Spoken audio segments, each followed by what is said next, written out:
Chères auditrices et auditeurs, bonjour. Vous écoutez 1000 Mentors, le podcast des dirigeants, entrepreneurs ou managers qui veulent gagner en confiance dans leurs décisions. Tous les dirigeants doutent. À un moment ou un autre, on s'est tous dit, ça ne marche pas comme prévu, on tourne en rond, j'ai l'impression de régler 100 fois les mêmes problèmes, ça n'avance pas. Est-ce que je suis nul ? Est-ce que je suis passé à côté d'un truc ? Où est le manuel ? Le manuel, mes amis, il n'existe pas. Chacun de nous trace sa propre route, fait ses propres erreurs et cultive ses propres doutes. Et c'est normal, car diriger, c'est assumer la responsabilité du collectif dans toutes ses dimensions. Et aucun de nous ne peut être expert à la fois en management, en marketing, en stratégie, en gestion des conflits, en négociation, en finance, etc. En revanche, s'il n'y a pas de manuel, s'il n'existe pas une autoroute du succès, on n'avance pas non plus en territoire vierge, et on peut essayer de se dessiner une carte. Pour chaque problème que nous rencontrons, il y a 10 femmes et hommes d'entreprise qui ont eu les mêmes problèmes, qui les ont dépassés, qui ont su en tirer des leçons, et qui peuvent nous éclairer sur les points importants à comprendre, sur les modèles mentaux à adopter pour construire ses propres solutions, et pour que ça marche cette fois-ci. 1000 Mentors s'appuie sur cette idée avec une alternance entre d'une part les épisodes impairs dans lesquels j'interviewe un ou une chef d'entreprise expérimentée, et d'autre part les épisodes pairs où je réunis des amis patrons de PME pour refaire le match. Car le discours de l'expert peut parfois être un peu intimidant.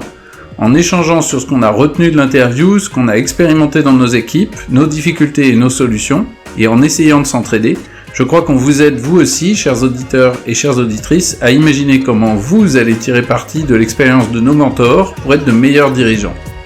En résumé, 1000 Mentors, c'est le podcast qui connecte les questions et les difficultés des uns avec l'expérience des autres. Et tout ça dans un seul objectif, aider un maximum de dirigeantes et de dirigeants à gagner en clarté et en confiance dans leurs décisions pour développer leur entreprise et leur équipe. Aujourd'hui, épisode 7, où l'on va parler de finance, parce que s'il y a bien un sujet où la plupart d'entre nous sont assez mal équipés, c'est bien la gestion financière de notre boîte. Qu'on soit designer, informaticien, cuisinier, consultant ou commercial, quand on monte sa boîte, on a rarement les bases et les bons réflexes. Moi, j'en suis parfaitement l'exemple, puisque je pense qu'à peu près 1 mois et demi après avoir démarré, je me suis retrouvé à court de trésorerie, il y a 18 ans maintenant, et il a fallu faire appel à la générosité de ma famille pour remettre du cash dans le compte courant, de façon à continuer à faire tourner. Donc ça nous a donné une culture d'entreprise où on est très très sensible à la trésorerie, mais pour autant, il y a quand même plein de sujets qu'on a encore du mal à maîtriser, ou que pendant très longtemps on a eu du mal à maîtriser, déterminer précisément si on était rentable, si on allait faire un bon résultat ou pas. J'avais l'impression d'être très mauvais, j'ai rencontré des chefs d'entreprise qui sont encore pires que moi, c'est-à-dire qu'ils attendent le bilan pour savoir s'ils ont fait une bonne année, et je me suis dit que c'était essentiel qu'on en parle avec quelqu'un qui s'y connaît mieux que nous. C'est pour ça qu'on reçoit aujourd'hui Sophie Dupuis, que j'ai rencontrée par l'intermédiaire de copains chefs d'entreprise qu'elle accompagne. Sophie a été DAF dans une PME pendant 10 ans, en l'occurrence chez un éditeur de logiciels, qu'elle a accompagné. Je crois qu'elle l'accompagne, enfin elle était dans le CODIR comme DAF, je crois même elle était associée pendant une dizaine d'années, et puis elle a créé sa propre structure d'accompagnement de PME comme DAF externe. Et cette société s'appelle Philosophie, philo comme la philo, Philo, SOFI. Voilà, bonjour Sophie. Bonjour Damien. Merci d'avoir accepté mon invitation. Je suis ravi de pouvoir traiter ce sujet qui est pas facile, qui est souvent désagréable pour plein de gens et qu'on va essayer de rendre simple et sympa. Super. C'est moi qui te remercie d'abord d'avoir pensé à moi pour animer ce podcast à tes côtés. Donc, je suis vraiment ravie de pouvoir parler de finances aujourd'hui. Et j'espère effectivement que tout le monde aura quelques clés supplémentaires à l'issue de ce podcast. On va faire ça. Est-ce que tu veux compléter un peu, parce que j'ai fait une présentation un peu lapidaire de ton parcours, est-ce que tu veux compléter, te présenter un peu plus longuement et nous parler un peu de ton activité d'aujourd'hui ? Avec plaisir. Donc j'ai 45 ans, 4 enfants, Je suis mariée et donc j'ai effectivement démarré ma carrière après avoir fait un petit peu d'audit chez un auditeur de logiciels qui m'a proposé, alors que j'étais toute jeune et non expérimentée, de prendre le poste de DAF, ce qui m'a un peu effrayée. Et en même temps, je me suis dit que c'était une superbe opportunité et donc j'ai foncé. Et à 24 ans, j'ai pris cette casquette de DAF avec quasiment aucune compétence. Donc j'ai tout appris sur le terrain. Alors bon, j'avais quand même fait Dauphine et fait de l'audit, donc je savais un peu de quoi on parlait. Il n'en est pas moins que quand on commence dans une PME à 24 ans, directement propulsé à un poste de direction, c'est pas évident. Donc j'ai lu énormément de bouquins, j'ai essayé de structurer un petit peu mon mode de fonctionnement et je me suis dit que clairement j'aurais besoin de rester un certain temps dans cette entreprise pour asseoir une crédibilité de DAF. Et par chance, il y a eu énormément de projets dans cette entreprise que j'ai donc accompagné pendant 10 ans en tant que salarié. On a fait beaucoup de levées de fonds, des créations de filiales, rachat d'entreprises. Il y a eu pas mal de sujets aussi RH, puisque c'était l'époque de la mise en place des 35 heures. Ensuite, on a fait des fusions d'entreprises pour simplifier le périmètre juridique. Donc, on a enchaîné un certain nombre de sujets extrêmement intéressants qui m'ont vraiment permis de bien comprendre toute la finance opérationnelle d'une PME jusqu'au haut de bilan. Et puis au bout de 10 ans, donc j'étais effectivement salariée au CODIR et actionnaire, puisque le dirigeant de l'entreprise avait ouvert le capital aux salariés. Et donc j'ai pu profiter de cette ouverture du capital pour devenir aussi actionnaire. Et au bout de 10 ans, c'est vrai que je me suis dit bon ben c'est super, maintenant j'ai pratiquement 35 ans, ça fait 10 ans que je m'éclate dans cette société, mais je peux pas non plus rester ad vitam aeternam dans une seule et même entreprise. Et plutôt que de changer de job, j'ai proposé aux dirigeants de changer de format en fait d'intervention.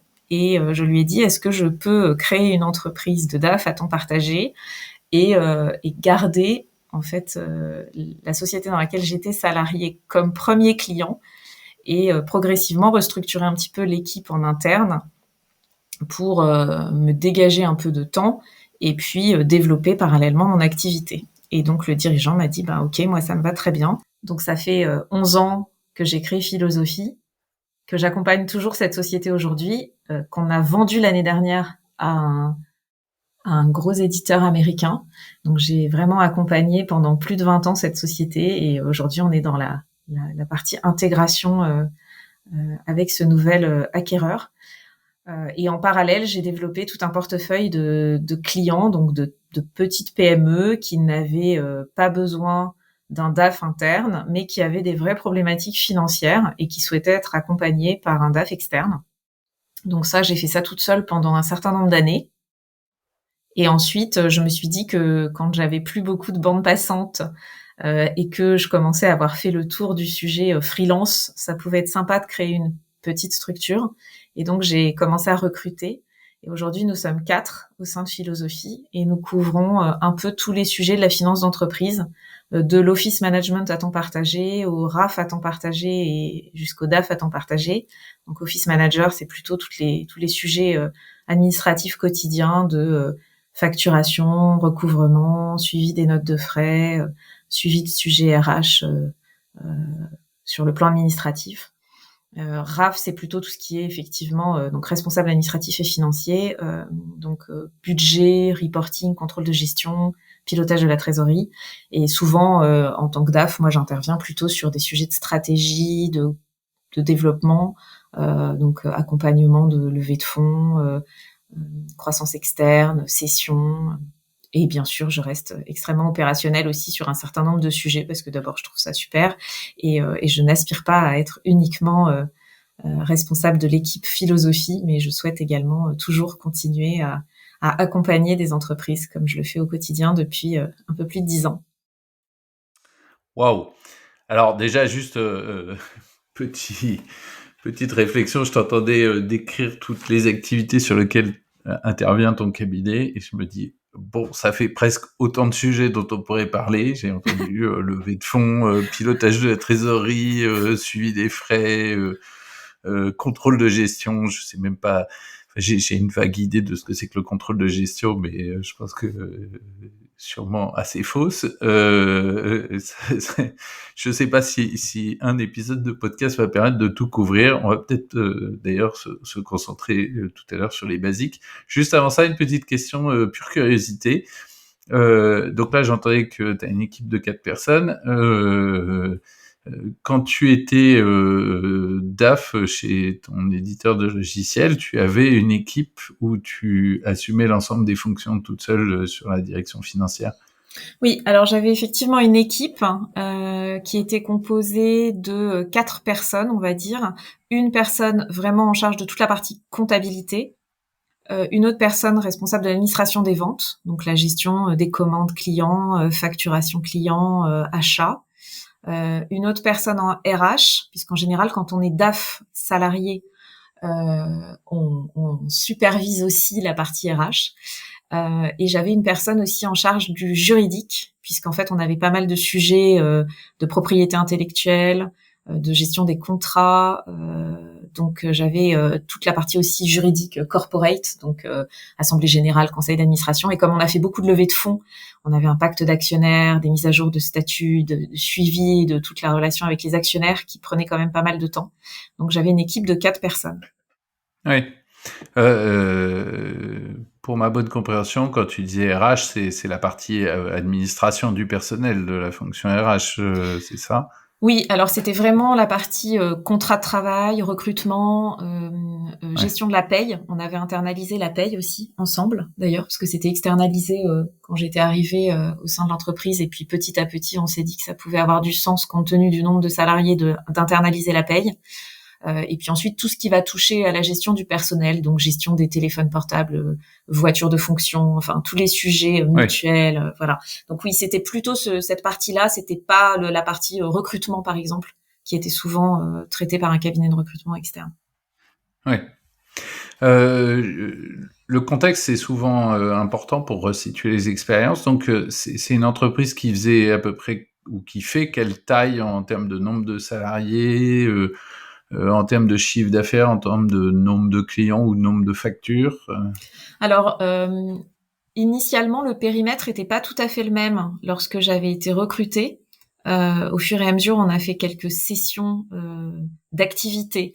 Mais initialement, il y avait à peu près 70 personnes et ça faisait à peu près 7-8 millions d'euros. C'est même monté jusqu'à 10 millions d'euros. Mais ensuite, on a cédé notamment une fois toute une branche d'activité pour 3 millions d'euros, une autre fois pour encore 3 millions d'euros. Donc en fait, on avait petit à petit recentré l'activité vraiment sur un marché en forte croissance. Mais en tout cas, on a toujours été aux alentours d'une bonne 50aine de personnes et aux alentours de entre 5 et 10 millions d'euros en fonction de l'année dans laquelle on se trouvait, s'il y avait eu ou pas une cession d'une partie d'une branche d'activité. En dessous de 50 personnes, un poste de DAF interne, honnêtement, est rarement justifié. Moi, la majorité de mes clients aujourd'hui chez Philosophie, c'est plutôt entre 5 et 20 personnes. Et la bonne moyenne, c'est 3 à 5 millions d'euros. Allez, et encore, j'ai des clients qui font même moins de 3 millions d'euros. Bon, après, c'est toujours... il y a des business, quand tu fais du négoce, tu fais très vite beaucoup de chiffre d'affaires avec finalement peu de valeur ajoutée, peu de marge dessus. Inversement, quand tu fais de la prestation intellectuelle, c'est 100% de la valeur ajoutée, ou quasiment, t'as très très peu d'achats dans tout ça, donc c'est un peu... 3 millions d'euros, ça veut pas forcément dire grand-chose. Tout à fait. C'est vrai que ça dépend de l'activité. J'ai aussi des clients qui ont des vraies problématiques de BFR avec une production, donc vraiment une activité industrielle, toute une gestion de stock, toute une gestion effectivement d'approvisionnement. Là, tout de suite, il y a des sujets financiers qui sont tout autres que ceux qu'on peut rencontrer effectivement chez un éditeur de logiciels avec un poids de la masse salariale qui est le principal poste de dépense de l'entreprise. Donc c'est pas du tout les mêmes problématiques aussi sous l'angle financier. Ouais. Je me mets une petite note au passage parce que tu as parlé de BFR, donc besoin en fonds de roulement. Je pense que c'est typiquement entre la capacité d'autofinancement et le besoin en fonds de roulement, c'est deux notions qui sont quand même super mal comprises. Donc on va pas commencer dans le dur tout de suite avec ça, mais tout à l'heure, si on peut se prendre 3 minutes pour bien reclarifier les trucs, ça pourrait être pas mal. Ok. Donc je disais, oui, il y a plein de sujets que tu as évoqués, là, la levée de fonds, le financement, le contrôle de gestion, etc. Peut-être que on peut recommencer par les bases des basiques, c'est-à-dire toi qui interviens aujourd'hui comme DAF externe pour des PME, si tu arrives demain dans ma boîte et que je te dis, voilà, je sens qu'on a besoin de se structurer un peu sur le sujet financier parce que chaque année, on est un peu inquiet, on sait jamais très bien si on a fait une bonne ou une mauvaise année. Tu commences par quoi? Qu'est-ce qu'il faut regarder en premier? Ça va nous donner un peu, au moins, c'est quoi les grandes bases du pilotage financier? Alors déjà, c'est toujours intéressant de voir un peu quelle est la perception du dirigeant sur son organisation administrative et financière.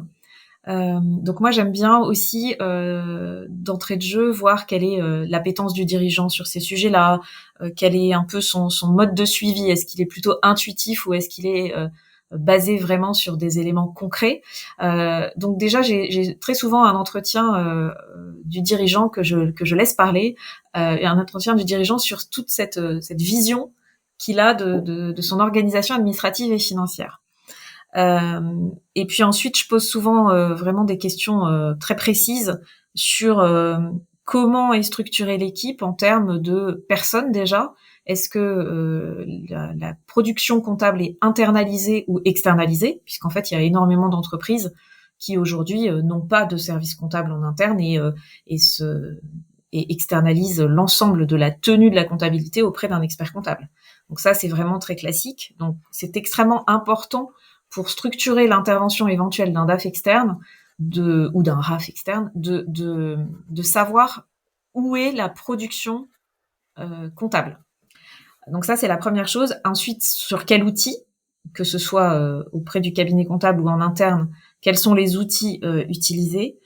Et puis ensuite, quels sont les tableaux de bord existants et quels sont tous les process qui ont été mis en place en interne. Parce que la partie process sur la fonction finance est quand même extrêmement importante. Si je donne juste un exemple, une entreprise qui va recevoir un certain nombre de factures fournisseurs, moi je rencontre encore aujourd'hui beaucoup d'entreprises qui n'ont pas de process de validation des factures. Donc pas de rapprochement d'une facture fournisseur avec une commande, et pas de validation du montant, de la nature de la prestation. Est-ce qu'elle a été réalisée? Est-ce que la facture, du coup, est valide et bonne à payer? Donc, il y a un certain nombre de process indispensables au bon fonctionnement aussi de l'entreprise. Donc, l'objectif vraiment Je te coupe 2 secondes. Donc, process, je vois très bien, effectivement. D'ailleurs, je me pose la question si chez moi, on a un process de validation des factures externes, tu vois, très honnêtement. Il y a une question, tu disais, je regarde si il y a une équipe interne ou est-ce que la production comptable est externe et qu'est-ce qu'il y a comme tableau de bord, qu'est-ce qu'il y a comme process, et tu disais sur quel outil c'est juste pour toi, parce qu'il y a ça veut dire qu'il y a des outils meilleurs que d'autres, ou en quoi c'est déterminant de regarder ce qu'on a comme outil? Alors c'est très souvent déterminant parce que il y a effectivement des outils sur lesquels d'abord on a l'habitude, nous, chez Philosophie, de s'appuyer, donc c'est vrai que ça peut être extrêmement facile, du coup, de mettre son nez, entre guillemets, dans la comptabilité, parce que nous, on aime bien avoir un accès direct aux données financières. Donc, se connecter directement à l'outil, qu'il soit chez l'expert comptable ou en interne, pour pouvoir sortir de la donnée, voir comment la comptabilité est tenue, est-ce qu'elle est bien à jour. Donc ça, c'est extrêmement important. Pour moi, c'est un pilier et c'est vraiment un prérequis pour toute intervention, d'avoir la certitude que la comptabilité est à jour et bien tenue. C'est extrêmement important. Moi, je suis arrivée parfois chez des clients où la comptabilité avait vraiment des mois et des mois de retard, de saisie, et là, c'est catastrophique, parce que c'est un peu comme les fondations d'une maison. Si on veut construire la maison, mais que les fondations sont pas solides, elle va s'écrouler. Et nous, si on veut intervenir en fonction vraiment DAF, mais que la comptabilité n'est pas tenue ou n'est pas à jour ou est mal tenue, on ne peut pas fonctionner correctement. Ça ne peut pas marcher. Donc pour moi, c'est un prérequis, la compta. Et ensuite, en termes d'outils, ce qu'il est important de souligner aussi aujourd'hui, c'est qu'il y a énormément d'outils qui existent. En plus, avec les fintech, ça s'est développé à vitesse grand V ces dernières années. Et on constate souvent chez nos clients qu'il y a une superposition d'outils. Un outil de gestion des notes de frais, un outil de facturation, un outil de suivi des encaissements clients connectés à la banque, un outil de compta, il y a énormément d'outils. Un outil aussi, une espèce de Dropbox, mais qui peut avoir plein de noms divers et variés dans lesquels il va y avoir un scan de toutes les factures. Enfin, il peut y avoir plein d'outils. Le seul problème, c'est qu'ils sont pas toujours tous soit interconnectés, soit ils ont été empilés les uns au-dessus des autres, sans une espèce de cohérence. Et nous, on aime bien du coup cartographier l'ensemble des outils et se dire, mais est-ce que cet outil a vraiment une utilité, ou est-ce que on n'est pas en train de traiter X fois la même tâche dans l'entreprise avec Y outils différents? Et ça, c'est très très fréquent qu'on le voit chez nos clients. Et du coup, c'est vrai qu'on aime bien recenser l'ensemble des outils et voir s'il est pertinent de vraiment tous les conserver, s'ils sont déjà bien tous utilisés, parce que c'est pas toujours le cas, et comment ils ont été mis en place.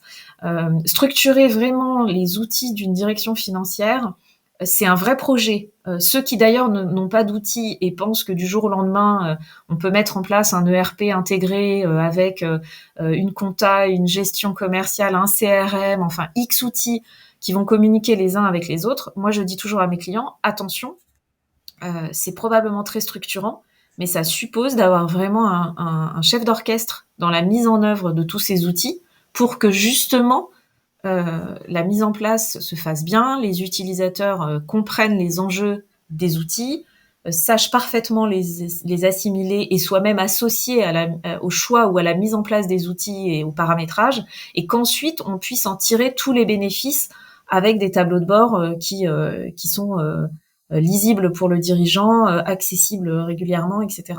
Donc les outils, c'est vraiment un sujet important sur lequel on a tendance à voir un peu de tout. Parfois, ça fonctionne très bien, parfois, ça fonctionne très mal. Et c'est pas parce qu'on a des outils qu'on est bien outillé, en fait. Donc, alors en fait, je suis en train de me dire que c'est un problème qui dépasse très largement le sujet de la finance, ça.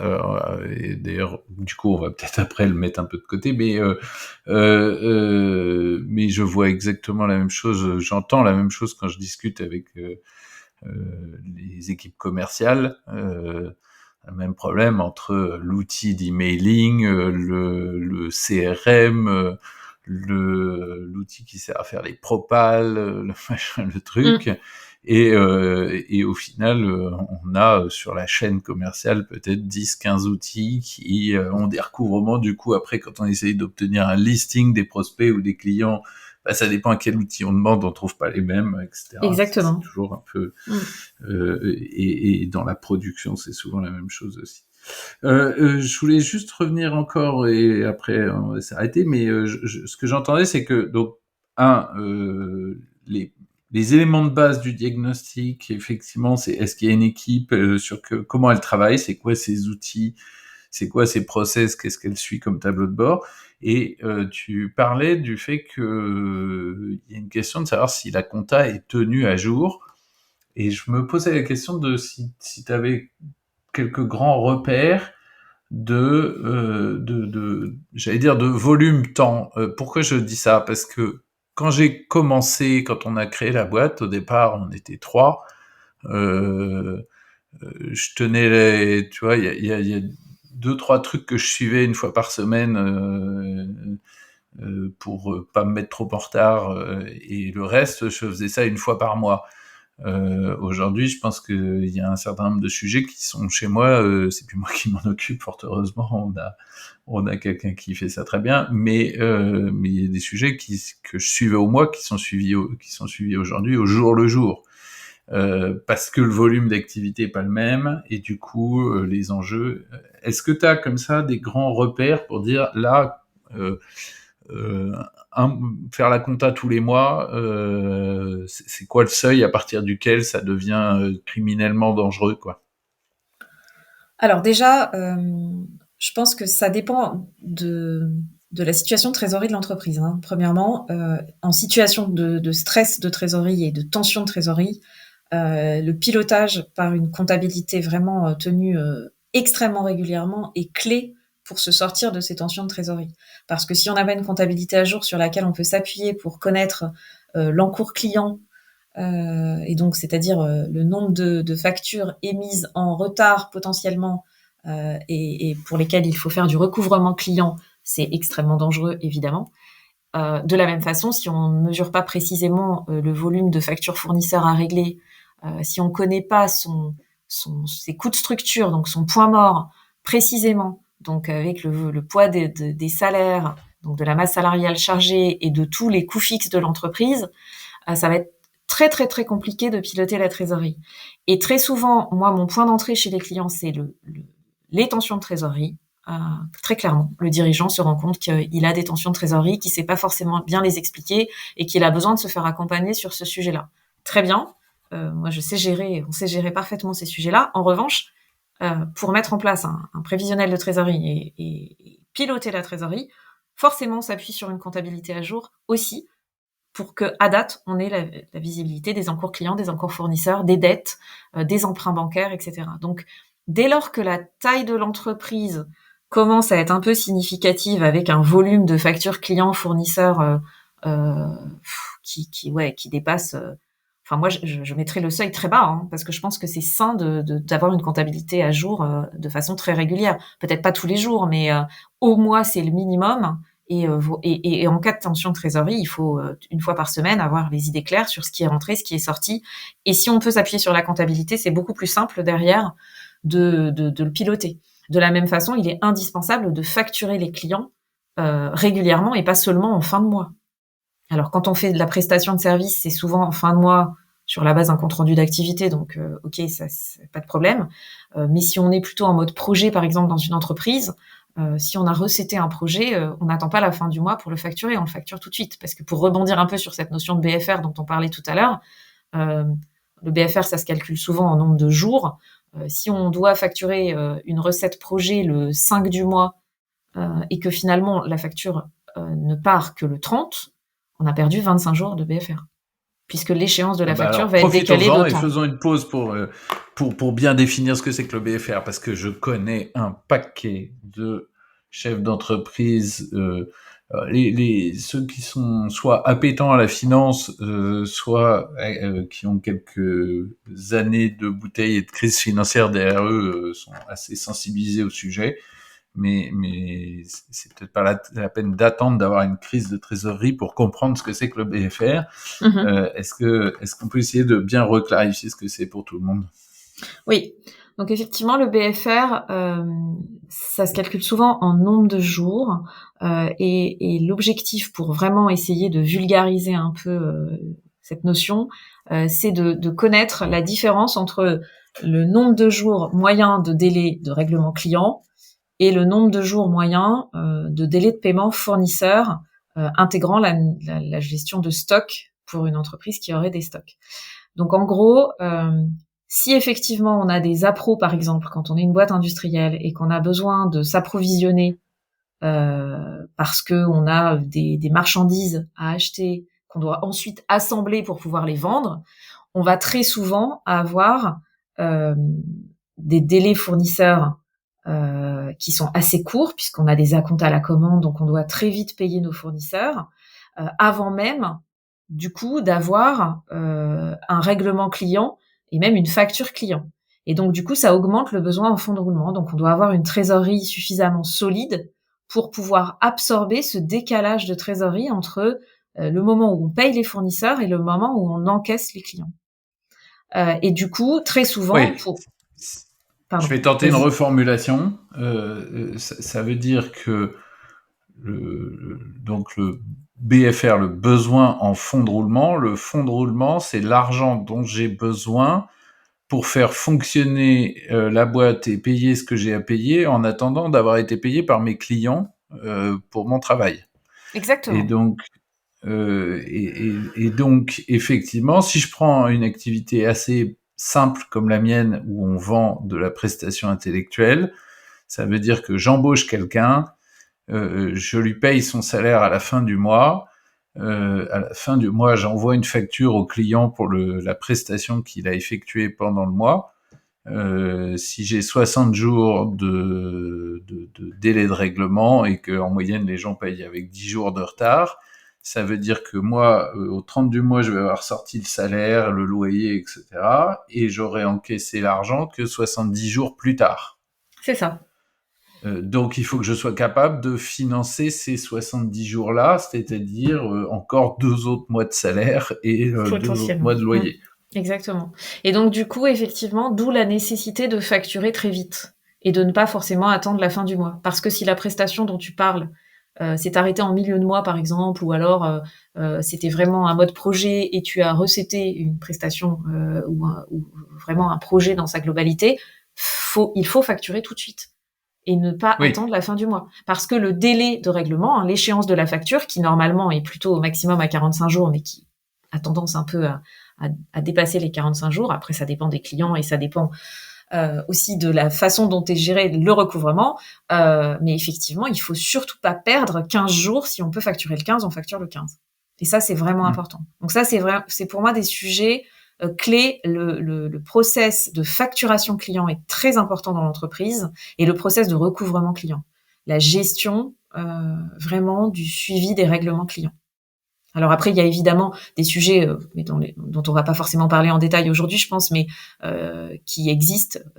Et il y a pas mal d'entreprises qui vont recourir à un système de factoring, par exemple, pour justement éviter d'attendre l'échéance de la facture et se faire avancer l'argent avec un contrat d'affacturage ou équivalent, parce que elles n'ont pas les moyens de financer les 2 mois de BFR, par exemple, qu'elles ont à financer, si elles ont des tensions de trésorerie. Donc, il existe évidemment plein de moyens de contourner et d'améliorer sa gestion de BFR. Pour autant, ce qui compte réellement dans l'entreprise au démarrage, c'est vraiment de mettre en place un bon système de facturation des clients et un bon suivi des règlements clients.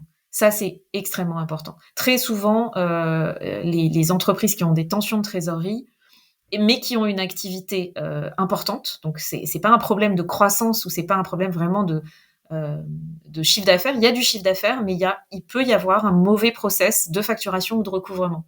Après, il peut y avoir aussi évidemment des coûts de structure trop élevés. Et ça, c'est autre chose. Et puis, si je fais de la croissance, ça augmente énormément mon besoin de trésorerie. Exactement. Si je reprends mon exemple de tout à l'heure, qui a l'avantage d'être tellement simple que ça se voit tout de suite, c'est que si je veux doubler mon chiffre d'affaires, il va falloir que je double le nombre de collaborateurs pour faire le boulot. Et donc, j'ai toujours 70 jours de besoin de fonds de roulement, sauf que au lieu de payer 30 salaires, je vais devoir payer 60 salaires pendant 70 jours, et donc ça me fait 2 fois plus d'argent à sortir, quoi. Exactement. Donc effectivement, le BFR de croissance, c'est un sujet. Alors c'est effectivement, les tensions de trésorerie peuvent être aussi liées au fait qu'il y ait de la croissance, et donc il faut anticiper ce BFR de croissance. Et après, effectivement, il peut y avoir des tensions de trésorerie parce qu'il y a des coûts de structure qui sont trop élevés et que là, la société ne génère pas. Alors c'est une autre notion qui est importante et dont on entend beaucoup parler, c'est l'EBITDA.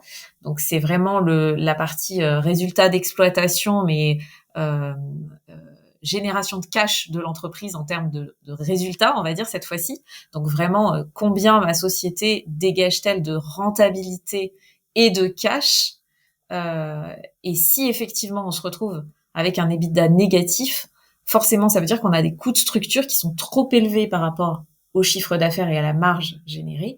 Et là, on peut effectivement rencontrer des tensions de trésorerie parce qu'on a des coûts de structure trop élevés. Alors ensuite, il faut analyser bien sûr pourquoi les coûts de structure sont plus élevés que la marge. Est-ce que c'est un investissement, par exemple, important qu'on a fait sur des ressources commerciales ou du marketing et on n'a pas encore récolter les fruits de ces investissements. Donc on se dit bon bah ok, comme de toute façon j'ai levé de l'argent, j'ai de la trésorerie ou j'ai de l'emprunt bancaire, je sais que je peux pendant un certain temps continuer à être en EBITDA négatif et donc à utiliser ma trésorerie disponible pour générer de la croissance future. Mais si inversement c'est vraiment structurel et que la société est en perte depuis un certain temps et ne sait pas supporter ces coûts de structure.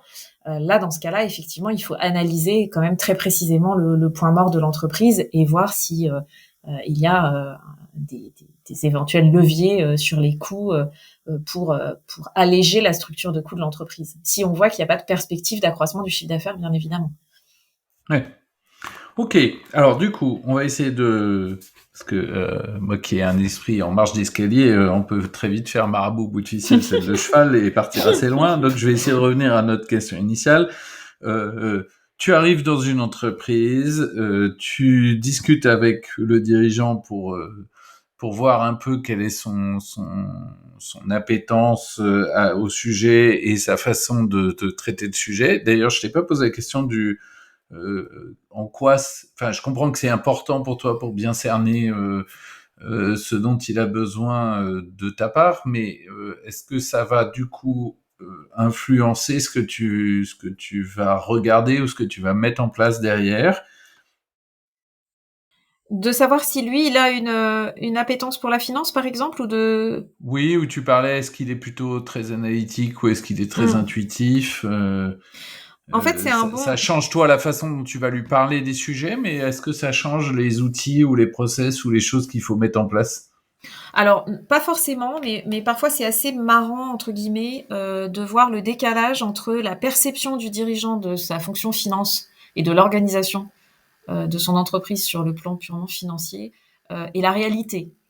Donc j'aime bien, moi, avoir un petit peu la vision du chef d'entreprise. Il m'est arrivé par le passé d'avoir un dirigeant, par exemple, qui était persuadé d'avoir une structure de coûts à un certain niveau, mais vraiment, il était sûr de lui. Et lorsque j'ai commencé un peu à regarder toute sa comptabilité, il était complètement déconnecté de la réalité. Donc ça, c'est assez rare parce que le dirigeant, en général, connaît assez bien quand même les tendances de fond de son entreprise, mais ça peut arriver. Et donc ça, pour moi, c'est un peu un risque que le dirigeant soit trop éloigné vraiment de la partie financière de son entreprise. Je dis pas qu'il faut qu'il soit évidemment DAF à tout prix, parce il y en a aussi hein, qui ont une vraie connaissance financière, et dans ce cas-là, d'ailleurs, ils ont peut-être moins besoin de faire appel à un DAF externe.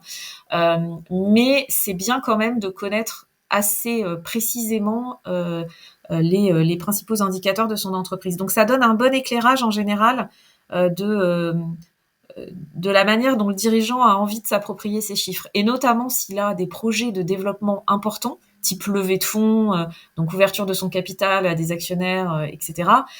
Plus il sera en décalage par rapport à la réalité financière de son entreprise, et plus ce sera quand même pour lui compliqué de bien s'approprier tout le process de levée de fonds, parce que malgré tout, tôt ou tard, il faut se plonger dans les chiffres, et c'est bien que le dirigeant prenne le temps de se plonger dans les chiffres. Après, moi, très souvent, je vais expliquer un certain nombre de notions aux dirigeants en lui disant il n'y a pas besoin de tout comprendre et de connaître le plan comptable par cœur, évidemment, mais de bien comprendre l'articulation entre le compte de résultat, le bilan et la prévision de trésorerie, c'est un peu un minimum. Ouais. Et ça, c'est souvent des sessions de travail que je fais avec le dirigeant, parce que derrière, si on doit construire un business plan ensemble, il faut bien qu'ils comprennent quel est le lien entre les hypothèses dont on va parler ensemble et la manière dont ça se traduit ensuite en compte de résultat, bilan et prévision de trésorerie. Donc c'est quand même un sujet important, d'autant plus qu'après, le dirigeant doit comprendre les enjeux de la finance et du coup être aussi capable de se dire ah bah oui, j'ai vraiment besoin d'être accompagné sur ces sujets-là. Pas de sous-estimer aussi le temps que mon équipe ou moi-même on va consacrer à ces sujets. Parfois, le dirigeant va dire non, non, mais là, j'ai pas de besoin du tout, tout va bien, la compta est nickel, tout est parfaitement tenu. Franchement, vous allez voir, mais en une journée par mois maximum, vous allez pouvoir intervenir sur ces sujets. Et si la réalité, c'est qu'en fait, c'est un gros bazar et qu'on n'a pas du tout la capacité à gérer tous les sujets qu'on doit adresser en une journée par mois, à un moment donné, ça devient aussi un problème parce que du coup, il va y avoir une problématique budgétaire aussi par rapport à nos interventions. Et c'est en ce sens que c'est important que le dirigeant comprenne la valeur ajoutée qu'on peut apporter aussi à nos interventions. Oui. Ça m'amène une question, mais d'abord je vais essayer de reprendre le fil de notre discussion. Donc tu cadres un peu avec le dirigeant, tu essaies d'analyser sa perception et ça va te permettre éventuellement de le sensibiliser après soit au sujet qu'il comprend pas ou qu'il connaît pas ou dont il s'est pas saisi, soit aux écarts entre sa perception intuitive et la réalité. Ensuite, du coup, justement, tu vas voir la réalité. Comment est tenue la compta? J'ai bien noté qu'il y avait quand même un vrai sujet que assez vite, il faut qu'elle soit tenue très régulièrement, au moins tous les mois, voire plus souvent que ça, notamment parce que c'est ça qui va nous permettre d'être très au clair sur les sujets de trésorerie, les factures fournisseurs à payer, les dettes, les encaissements. Il y a un vrai sujet sur les processus de facturation et de recouvrement client parce que la trésorerie, c'est clé, ou plus exactement le besoin en fonds de roulement, c'est la vie ou la mort de l'entreprise ou sa capacité à se développer. Ce qui nécessite du coup de bien connaître effectivement son seuil de rentabilité, de bien maîtriser est-ce que mes coûts de structure sont pertinents, adaptés à mon activité et à ma croissance. T'avais parlé tout à l'heure des tableaux de bord, du coup, pour essayer de clore un peu cette phase qui serait un peu diagnostic, euh, le minimum de tableau de bord qu'un dirigeant doit suivre pour être sûr qu'il est serein par rapport à sa boîte, ça serait quoi? Alors déjà, ça dépend du nombre d'activités éventuellement, on va dire, de l'entreprise. Mais ce qui peut être bien, c'est s'il y a plusieurs marchés ou plusieurs activités ou une gamme de produits, c'est bien d'avoir une idée précise du chiffre d'affaires et de la marge par marché ou produit. Donc ça, c'est important que le dirigeant, en général, le dirigeant connaît bien ses grilles tarifaires et ses prix. Mais c'est important d'avoir une bonne notion de la marge réelle. Après, dans la marge, il n'y a pas seulement le coût de revient du matériel ou des marchandises si on est sur du négoce, mais il peut y avoir des coûts de transport, des coûts de logistique, etc. Donc, il y a pas mal de sujets importants à prendre en considération qui sont vraiment les coûts variables de l'entreprise par gamme de produits. Donc ça, d'avoir une idée précise du chiffre d'affaires et si possible de l'évolution du chiffre d'affaires par gamme de produits, c'est indispensable, et de la marge. Et ensuite, à minima, ses coûts de structure, connaître vraiment assez précisément son point mort ou effectivement son seuil de rentabilité, ça c'est vraiment important. Après, la structure de dette, c'est important aussi parce que pour la trésorerie, nous on a vraiment une grosse culture cash, donc pilotage de la trésor. Pour la trésorerie, c'est pas parce qu'une société est rentable qu'elle va pas avoir des difficultés de trésorerie si par exemple elle a souscrit énormément d'emprunts et que le poids ensuite des remboursements d'emprunts est trop lourd par rapport au cash qu'elle génère sur son activité. Donc ça, c'est aussi important d'avoir quelques chiffres en tête sur les remboursements d'emprunts ou les investissements qu'il y a à faire. C'est vraiment toute la différence quand on regarde une prévision de trésorerie entre vraiment le cash flow d'exploitation qui correspond vraiment à l'activité et au compte de résultat, et puis ensuite la partie financement et la partie investissement. Et du coup, il peut y avoir des investissements importants à financer et il peut y avoir du financement, notamment là, par exemple, avec la crise sanitaire, tous les dirigeants et toutes les entreprises qui ont souscrit un PGE, dont les remboursements vont commencer à arriver pour la plupart l'année prochaine, puisque tout le monde ou presque a demandé des différés de remboursement, forcément, dans les prévisions de trésorerie, ça va peser assez lourd d'avoir les emprunts à commencer à rembourser l'année prochaine. Donc, il ne faut pas se tromper aussi sur ces sujets-là. Donc, pour moi, il y a vraiment le chiffre d'affaires, la marge, les coûts de structure, et puis ensuite un peu le cash burn, entre guillemets, c'est ce qu'on appelle donc la consommation de trésorerie, mais net de tout, donc c'est-à-dire aussi des remboursements d'emprunts. Ça, c'est vraiment important que le dirigeant connaisse ces ratios-là. Bah oui, ça c'est très effectivement. Je pense que c'est un point clé de. En tout cas, moi je l'avais pas complètement conscientisé la séparation entre le cash flow d'exploitation, donc le suivi des rentrées, sorties, des dépenses, etc. Et puis globalement sur un horizon c'est un peu plus large, je vais dire le cash flow stratégique ou moyen terme avec les investissements et les remboursements de dette. du coup, encore une question qui ouvre une porte à côté, mais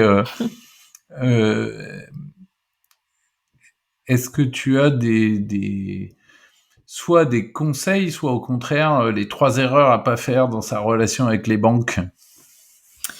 Oui, alors ça, c'est extrêmement important aussi. Alors, la relation avec les banques, est un sujet, clé, je trouve, dans la croissance et le développement d'une entreprise. Il faut être extrêmement, transparent dans sa communication, notamment financière, avec ses partenaires bancaires. Moi, je sais que je mets un point d'honneur à ça, et je demande toujours aux dirigeants de pouvoir être rapidement en relation avec les partenaires bancaires de l'entreprise, pour montrer qu'on fonctionne en binôme, que le dirigeant, lui, s'occupe de la stratégie de l'entreprise ou de la partie commerciale, marketing, produits, etc. Et que moi, je suis vraiment à côté, à piloter l'entreprise sur le plan financier et à être capable de répondre évidemment à toutes les questions des banques, à anticiper les problèmes de trésorerie, s'il y en a, et à communiquer de façon très régulière avec les banques. Donc ça, c'est extrêmement important. Et là, pour le coup, sur les 10 dernières années où je suis DAF externe, je rencontre et j'ai rencontré énormément de partenaires bancaires de mes clients. Et franchement, je pense que c'est clé dans les moments difficiles aussi, d'avoir pu nouer une relation de confiance avec ses partenaires. Alors ça peut être aussi bien sûr les actionnaires, hein, c'est pas seulement les banques, mais c'est extrêmement important de ne jamais travestir la réalité. Et moi, Ouais. j'ai toujours communiqué de façon claire et transparente. Si on a une difficulté, on a une difficulté et on doit trouver une solution pour traverser cette période un peu compliquée. Ça ne sert à rien parce que tôt ou tard, de toute façon, ça revient en boomerang et ça n'a aucun sens de fonctionner comme ça. Donc, c'est vraiment le principal conseil que je donnerais aux dirigeants aujourd'hui, c'est de bien choisir sa banque. Alors évidemment, ça va être très intuitu personae, hein, lié vraiment à la personne, souvent qu'on va avoir en face, côté banque, qui peut en plus changer, mais nouer une relation vraiment de confiance et de proximité, mais vraiment de confiance. Et ça, c'est pareil, hein, cette relation de confiance, elle existe avec le dirigeant directement aussi. Moi, j'ai besoin de cette relation de confiance déjà avec le dirigeant et ensuite de la transposer avec les partenaires financiers. Mais parce que on peut être amené à ne pas être d'accord ou à devoir challenger des hypothèses ou des orientations stratégiques. Donc c'est extrêmement important. Mais cette confiance-là, il faut la nouer avec ses partenaires Ouais. bancaires. Je peux porter un témoignage, c'est que il y a au moins une dizaine d'années, quand je m'occupais encore de ces sujets-là dans ma boîte, effectivement, dans les années 2009, 2010, 2009, nous on a eu une grosse crise d'activité, un gros trou d'air en répercussion des affaires Lehman Brothers. Qui nous concernait pas directement, mais enfin, nos clients ont fini par être touchés, et du coup, nous, on a fini par être touchés en rebond.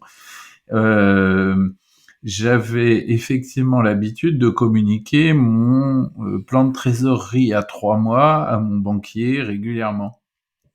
Et du coup, effectivement, quand je lui ai montré que notre trésorerie était en train de s'effondrer et que on allait et au moment où je l'ai sollicité, on avait une trésorerie très largement positive. Mais je lui ai montré que dans 3 mois, on allait avoir besoin d'une grosse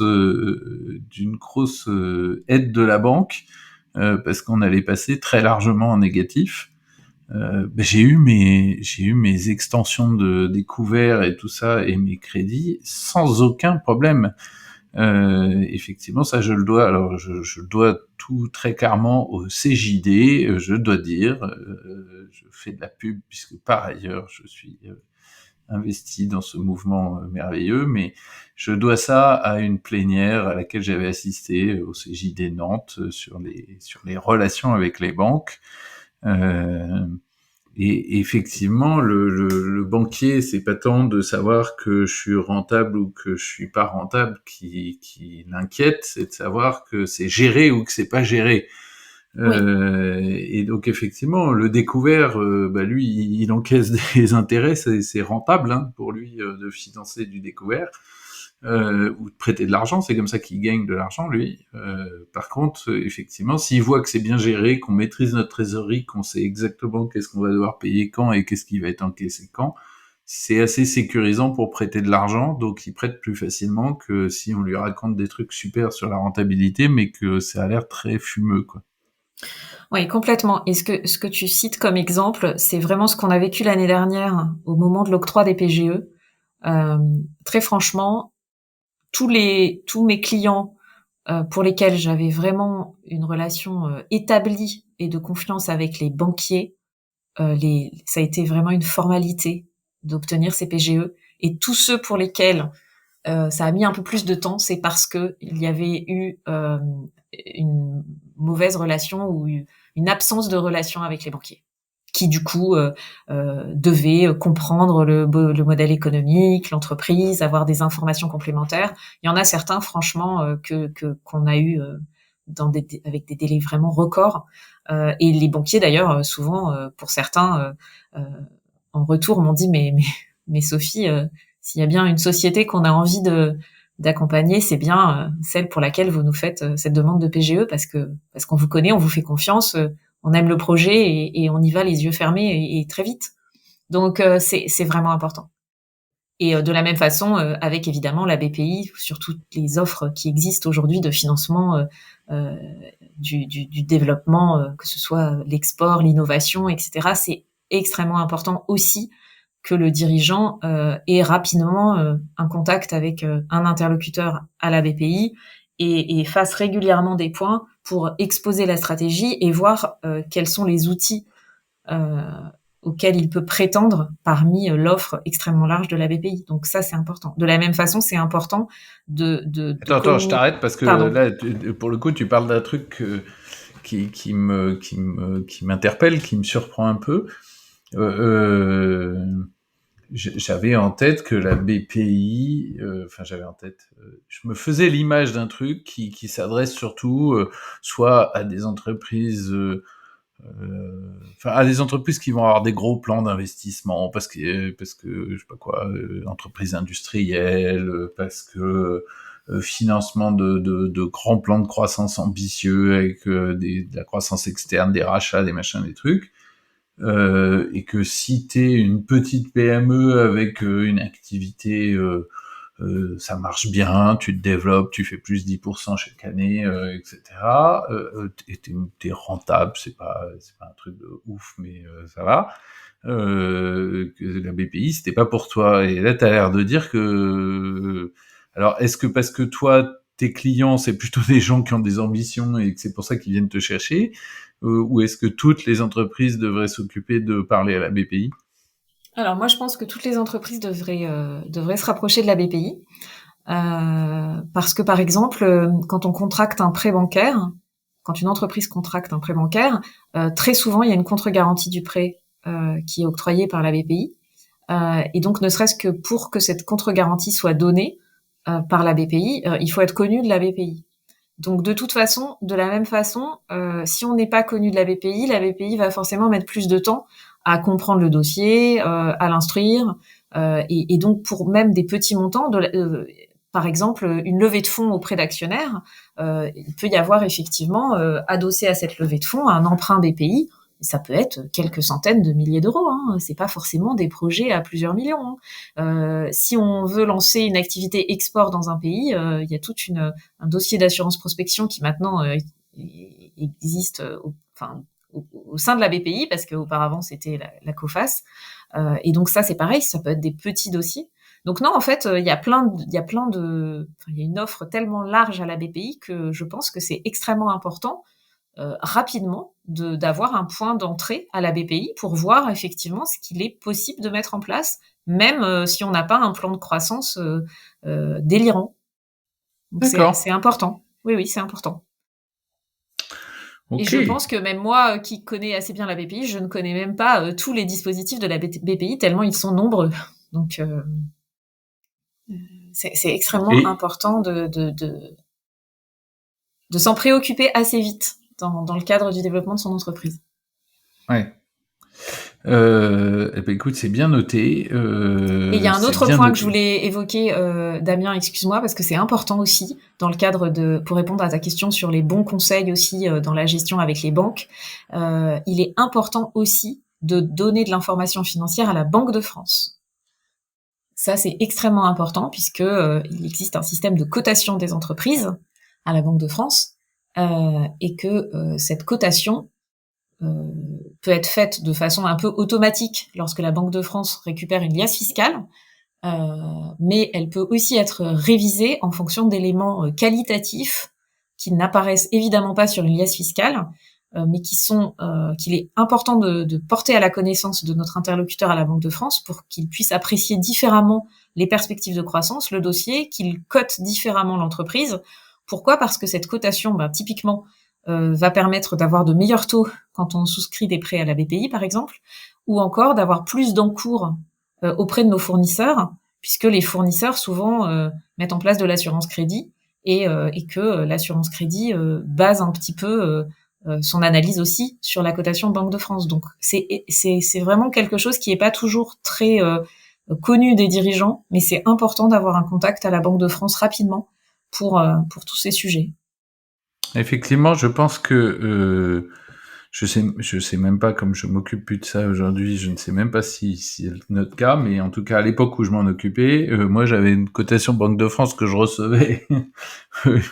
Je sais même pas si je la recevais tous les ans, je recevais un courrier qui me disait voilà votre cote, et j'aurais jamais eu l'idée et j'aurais même pas su à quel endroit m'adresser pour aller parler à la Banque de France, tu vois. Je me sentais Oui. vraiment trop minuscule pour aller parler à la Banque de France. Alors pas du tout. La Banque de France, ils sont très accessibles, à la fois pour réviser les cotations ou en tout cas pour permettre de comprendre le dossier et donc de documenter encore une fois ce qui vraiment est utile. Par exemple l'année dernière pour les PGE, la cotation en Banque de France, alors quand elle était très dégradée, était un frein à l'obtention des PGE. Hein. Donc c'était extrêmement important de réviser sa cotation avant de demander le PGE. Et puis il y a un autre sujet sur lequel la Banque de France est d'une aide précieuse, c'est si on a besoin de faire appel à la médiation du crédit.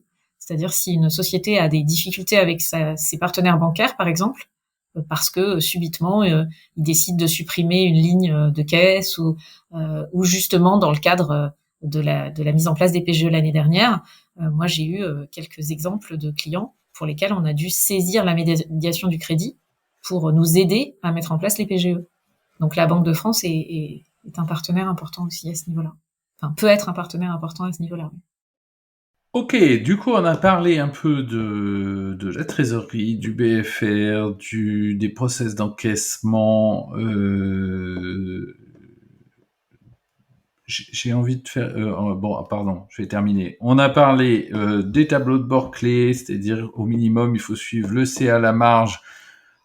Et quand on a plusieurs produits ou activités différentes, ou en tout cas je pense assez structurellement différentes, parce que si j'ai plein de produits qui sont relativement, enfin j'allais dire Oui, si je vends des bouteilles d'alcool, je vais peut-être pas le faire par chaque entre le gin, le whisky, le machin, le truc, hein, je vais peut-être tout à pas, fait. mais effectivement quand j'ai des activités très différentes, le faire par activité, le c'est à la marge, le point mort et donc les coûts de structure, le suivi du cash flow d'exploitation et du cash burn, tu disais, c'est-à-dire le suivi de la trésorerie plus long terme, comment on va financer les investissements et qu'est-ce qu'on va avoir à rembourser comme dette. Donc on a parlé de tout ça, on a parlé de la relation avec les banques et plus exactement les partenaires financiers, donc ça peut être les banques, ça peut être nos actionnaires investisseurs, c'est la BPI, c'est la Banque de France, avec un vrai sujet de donner beaucoup d'informations, d'expliquer la stratégie, d'expliquer les chiffres, de donner de la visibilité sur la trésorerie pour sécuriser les gens sur le fait que c'est géré.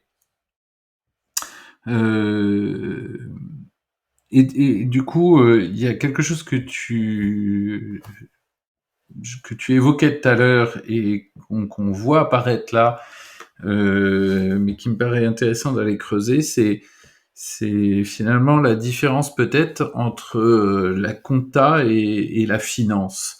Je pense que là, ce qu'on est en train de raconter le rend assez visible, mais tu évoquais tout à l'heure le fait, quand tu parlais de tes entretiens de découverte avec le dirigeant qui dit « Oh, nous, c'est bon, la compta est bien à jour ». Et je me disais, est-ce que la compta, c'est la même chose que la finance ? Là, je vois bien qu'il y a plein de sujets qui s'appuient sur la compta, mais enfin, très clairement, par exemple, la relation avec les banques, c'est pas tout à fait de la compta. Donc, est-ce que tu peux, toi qui interviens, j'ai cru comprendre dans la présentation de philosophie que tu peux faire les deux, je suis pas très sûr, mais en tout cas, que parfois tu interviens dans les entreprises, ou en tout cas, il y a quelqu'un dans ton équipe qui intervient sur des sujets un peu de production comptable, suivi des notes de frais, des choses comme ça, ou suivi des encaissements. À quel moment c'est plus juste de la tenue de compte ou de la production de la gestion, et à quel moment ça devient de la finance, et à quel moment du coup, très clairement, à quel moment ça devient un sujet codir et non plus un sujet du service comptable. Oui. Alors effectivement, il y a deux volets à ça. Le premier, c'est vraiment l'analyse financière, parce que produire des données comptables fiables régulièrement et qui soient mises à la disposition du DAF et du dirigeant, c'est important. Mais derrière, bien sûr, il faut analyser ces données. Donc déjà, il y a un premier volet, c'est l'analyse, et donc qui permet de construire derrière un budget, un business plan, et de pouvoir voir quels sont les besoins et les moyens de l'entreprise pour accompagner son développement. Donc ça, c'est le premier volet, c'est vraiment s'appuyer sur des données comptables pour faire des analyses pertinentes, également pour mettre en place des plans d'action, typiquement sur le cash, si on se rend compte que le nombre de jours de délai moyen de règlement client est en train d'exploser. Donc pour piloter l'entreprise au quotidien, il faut analyser les données financières. Et puis ensuite... Et ça juste, excuse-moi, je te coupe. Vas-y. Ça, c'est les gens de la compta peuvent faire ça, ou très clairement, la plupart des petites PME que je connais, la compta est faite par un expert comptable ou un cabinet comptable à côté. C'est le genre de choses qu'on peut demander à son expert comptable, ou non, justement, ça relève d'une expertise plus d'accompagnement financier. Disons que l'expert comptable est tout à fait en capacité, évidemment, à faire cette analyse et l'a fait de façon régulière. En revanche, souvent, il va la faire au moment où il va sortir le bilan ou une situation intermédiaire s'il est mandaté dans le cadre de sa lettre de mission pour faire des situations intermédiaires. Et donc, s'il sort une situation, par exemple, le 30 juin ou une situation trimestrielle, il est tout à fait capable de faire l'analyse, bien sûr, financière de la situation. Le seul problème, c'est que très souvent, ça intervient un peu a posteriori, c'est-à-dire que bien souvent, les comptes de l'année en cours, ils sortent sur le premier semestre, enfin presque la fin du premier semestre de l'année suivante. Donc, si l'objectif, c'est vraiment de piloter au quotidien son entreprise, souvent, c'est quand même plus agile de le faire avec un DAF externe qui intervient régulièrement aux côtés du dirigeant, plutôt que d'attendre la restitution par le cabinet d'expertise comptable de la plaquette des comptes et de l'analyse financière. C'est un peu ce que tu disais tout à l'heure quand tu disais je connais des dirigeants qui attendent d'avoir le bilan pour se dire ah bah tiens mince, il faut qu'on modifie telle ou telle manière de fonctionner, ou pourquoi on a autant de coûts à tel endroit, etc. Nous, c'est vrai que quand on prend la main sur ces sujets quotidiennement, et c'est aussi parce qu'on a beaucoup moins de clients que les cabinets d'expertise comptable qui suivent énormément de sociétés, donc c'est aussi normal, hein, c'est leur job de produire des bilans, pas forcément, même s'ils tendent à le faire, d'accompagner au quotidien de façon opérationnelle les entreprises. Donc, du coup, forcément, moi, quand je suis chez un client, ça, c'est quelque chose que je peux voir au fil du temps, et du coup, on peut ajuster beaucoup plus facilement. Très souvent, avec mes clients, on essaye d'orienter pas mal de choses au fil de l'eau pendant l'année pour éviter justement à la fin de l'année de se dire ah ben mince, si j'avais su, j'aurais réduit tel niveau de dépenses pour améliorer ma rentabilité, ou bien j'aurais vu plus tôt que telle ligne de produit était déficitaire. Enfin, donc c'est extrêmement important d'analyser au fil de l'eau. Donc ouais, ça, ce que j'entends, c'est que c'est peut-être une partie, ou en tout cas une grande partie de compétences techniques qui sont les mêmes, mais en fait c'est j'allais dire la nature de la mission, ou le rôle, ou la demande qu'on fait à l'un et à l'autre qui n'est pas la même. et du coup C'est le ça. moment où ça se passe et l'intention avec laquelle c'est fait. Exactement. Après, on peut très bien fonctionner. Enfin, je fonctionne très bien avec certains cabinets, évidemment, d'expertise comptable chez mes clients, et on se met d'accord sur le fait qu'ils nous mettent à disposition l'information financière, et ensuite, nous, on l'analyse avec le dirigeant, on fait les prévisions, on compare au budget, etc. Donc, c'est aussi une bonne articulation à mettre en place et une bonne répartition des tâches entre l'expert comptable et le DAF externe. Donc, ça fonctionne très bien quand on le fait, effectivement, un peu comme je l'ai décrit tout à l'heure, quand je disais aux premiers entretiens, on fait un peu un état des lieux. Eh bien, si effectivement la comptabilité est saisie par un expert comptable et qu'il n'y a personne en interne, c'est important rapidement de présenter euh, l'expert comptable, de se présenter les uns aux autres et de voir comment on se répartit les tâches entre le cabinet d'expertise comptable et philosophie, si on est sur la mission. Ça, c'est vraiment important pour vraiment ne pas faire deux fois la même chose et surtout se compléter et puis pouvoir s'appuyer aussi sur un planning qui convient à l'expert comptable. Donc ça, il y a cette première partie d'analyse financière qui est clé, évidemment. Et ensuite, dans les sujets de CODIR, moi je suis très souvent dans les CODIR chez mes clients, hein, bien que je sois externe. Ce qu'il est important de bien comprendre, c'est quelles sont les orientations stratégiques de l'entreprise. Et moi, je dis souvent que je traduis financièrement les orientations stratégiques de l'entreprise. Et en ce sens, d'avoir cette vision, alors là, pour le coup, à 360 qu'on va avoir en CODIR avec toute la vision commerciale, produit, marketing, RH, et puis évidemment la vision du dirigeant, permet de bien comprendre ce qu'il y a à faire, là pour le coup, sur la partie finance, pas seulement sur la partie compta. Tu peux donner quelques... Alors, sans forcément donner un exemple, sans forcément citer un cas client, mais donner quelques exemples de déclinaison financière de la stratégie. Je me suis fait tout de suite quelques images en tête, mais plutôt que de supposer, je préférerais partir de cas que toi tu as vécu. Oui, bah bien sûr. Alors par exemple, si dans les orientations stratégiques, à un moment donné, on se dit qu'un concurrent, ça peut être intéressant d'envisager de le racheter, il va y avoir déjà toute une analyse financière du concurrent, voir un peu comment on peut créer de la valeur ensemble et donc du concurrent ou d'une cible. Hein, d'ailleurs, c'est pas forcément qu'un concurrent, mais moi j'ai eu pas mal de projets comme ça de croissance externe où effectivement il y a toute une articulation entre les données financières de l'entreprise que j'accompagne et puis les données financières de la cible et comment construire ça pour voir les complémentarités, les leviers, que 1 plus 1 ne fasse pas 2 mais bien plus. Donc tout ça, c'est clairement pas du ressort de l'équipe comptable. C'est vraiment de la finance. Là, on est vraiment dans de la stratégie financière. De la même façon, quand il s'agit de faire une levée de fonds et de créer un deck, c'est-à-dire donc vraiment tout un support à destination des investisseurs institutionnels auxquels on va s'adresser, il va y avoir dedans toute une analyse financière à date, on va dire, de l'entreprise, donc basée évidemment sur la comptabilité. Et puis derrière, il va y avoir des projections qui sont le fruit d'un travail avec toute l'équipe en général du CODIR sur les prévisions de développement, sur les prévisions d'embauche, sur les investissements. Et tout ça, il faut le traduire par des comptes de résultats prévisionnels, cash flow prévisionnel, analyses diverses et variées. Et là encore, ça ne relève pas de l'équipe comptable. C'est pas l'équipe comptable qui fait ça, c'est vraiment la direction financière.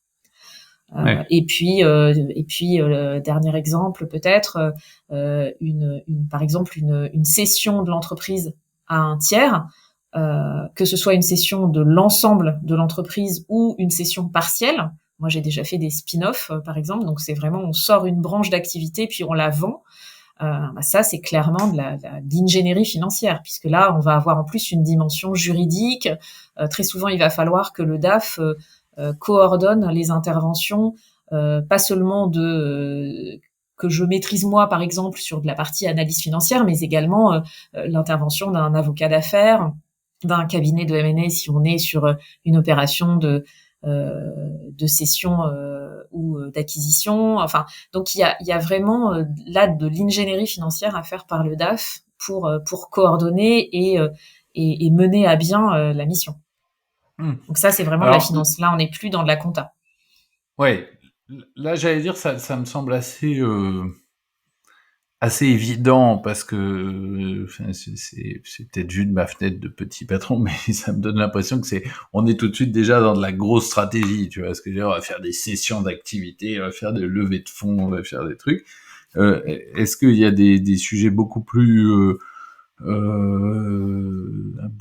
courants qui nécessitent d'avoir, tu vois, ce que j'entends là, c'est que ces gros sujets, ils nécessitent de prendre du recul et d'aller au-delà de la compta qui regarde un peu l'état actuel des choses et du passé, et pour avoir un regard un peu plus stratégique, qui fait des projections sur le futur, qui fait des hypothèses et des choses comme ça.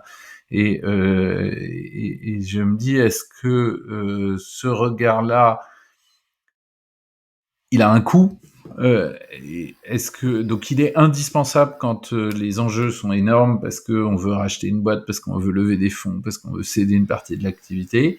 Est-ce que il est justifié, parce qu'il est toujours utile, mais est-ce qu'il est justifié au regard de son coût quand on a simplement tu vois, bon, on se dit tiens, on va se renforcer sur tel pôle d'activité, tiens, on va recruter des gens dans telle branche, tiens, on va lancer un nouveau produit ici ou là, qui sont un peu plus de la stratégie courante, on va dire, d'un codir moyen, quoi.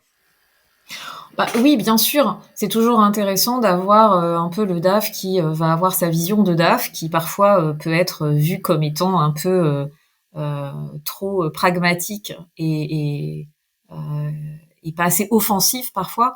C'est toujours intéressant au sein d'un codir de brainstormer sur un certain nombre de sujets du quotidien de l'entreprise et puis d'apporter un éclairage de DAF, tout comme moi, c'est intéressant pour moi de recueillir l'éclairage d'un directeur commercial sur d'autres sujets. Donc en fait, bien évidemment, c'est rarement le comptable qui va être capable dans l'entreprise d'avoir cette prise de hauteur sur tous ces sujets-là du quotidien d'un codir. Ça c'est clair. Donc là, on est vraiment dans de la déclinaison stratégique, mais du quotidien. Il n'y a pas forcément effectivement besoin d'avoir un projet structurant de levée de fonds ou de croissance externe pour avoir besoin d'avoir un DAF à ses côtés pour se poser aussi un autre niveau de questions, pas forcément les bonnes questions, mais un autre niveau et avoir un autre angle d'analyse que celui du dirigeant ou celui du directeur technique qui est tête baissée en train de se dire tiens je vais partir sur cette gamme de produits.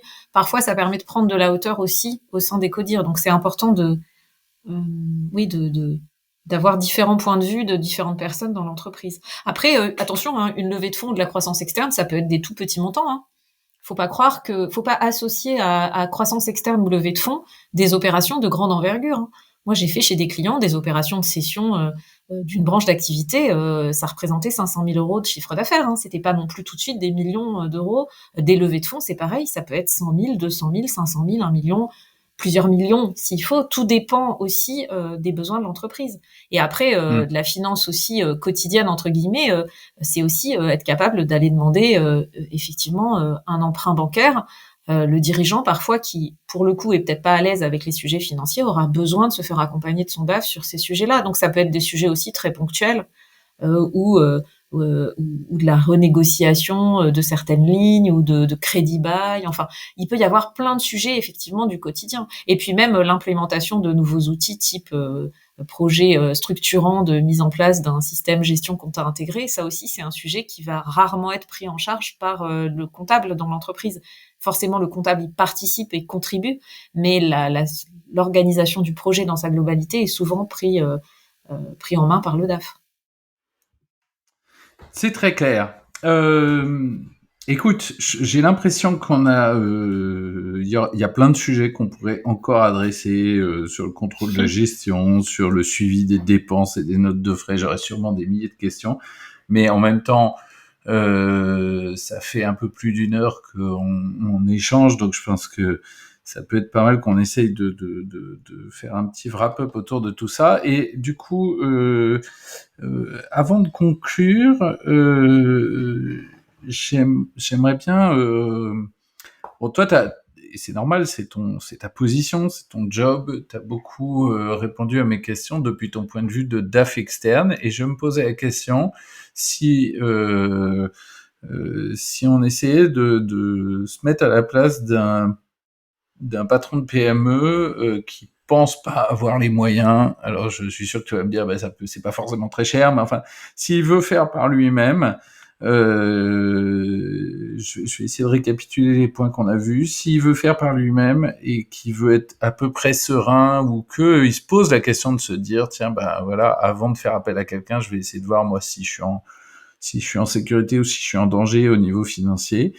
Qu'est-ce qu'il faudrait qu'il regarde, ou de quoi il faut qu'il s'occupe, et puis s'il y arrive à s'en occuper tout seul, c'est très bien, et s'il n'arrive pas, il peut faire appel à la philosophie. J'ai retenu qu'il fallait qu'il soit très au clair sur son point mort, donc peut-être qu'il faut quand même qu'il se fasse aider pour bien être sûr qu'il calcule son seuil de rentabilité, qu'il suive son CA et sa marge, qu'il suive son plan de trésorerie. Est-ce que, je sais pas, si j'ai 10 salariés, moi à l'époque où on était 10, je pense que je faisais tout moi-même. Si j'ai 10 salariés, que je fais mon suivi de fournisseurs, mon suivi d'encaissement de mes clients, que je surveille mon chiffre d'affaires et ma marge, et ma trésorerie, est-ce que ça suffit comme patron pour dire, ok, il y a peut-être des trucs que je pourrais faire, mais globalement, c'est quand même une boîte qui est bien gérée, qui est à peu près sécure au niveau financier, ou est-ce qu'il y a des points aveugles ou des choses importantes à regarder aussi? Je pense que évidemment, il n'y a pas toujours besoin de faire intervenir un DAF ou une personne en finance externe dans une entreprise, et que c'est tout à fait possible pour un dirigeant de bien gérer sa société comme tu l'as décrit, parce que il suit bien ses principaux KPI, enfin ses principaux indicateurs, sa trésor, que sa boîte est rentable, et que il fait voilà son petit parcours, tout va bien. Honnêtement, c'est pas une fin en soi de se faire forcément accompagner par un DAF. Maintenant, moi j'ai certains de mes clients qui sont exactement dans la configuration que tu décris, très bien structurés, une compta nickel, les dirigeants qui sont très investis dans le suivi de leur rentabilité. Enfin, vraiment, rien à dire là-dessus, société rentable, de la croissance, etc. Et qui se disent, tiens, et si on mettait juste quelqu'un pour nous apporter un regard extérieur, avec une expertise qui est pas la nôtre, même si on maîtrise très bien nos chiffres, notre croissance et notre trésor, juste pour nous coacher un peu sur justement ce qui pourrait nous manquer s'il nous manque des choses. Et du coup, je suis plus dans un accompagnement vraiment de coach là, on va dire, parce que je produis pas en fait, ce qui est assez rare, parce que souvent c'est moi qui vais mettre en place les fichiers de suivi de trésorerie, de budget, etc.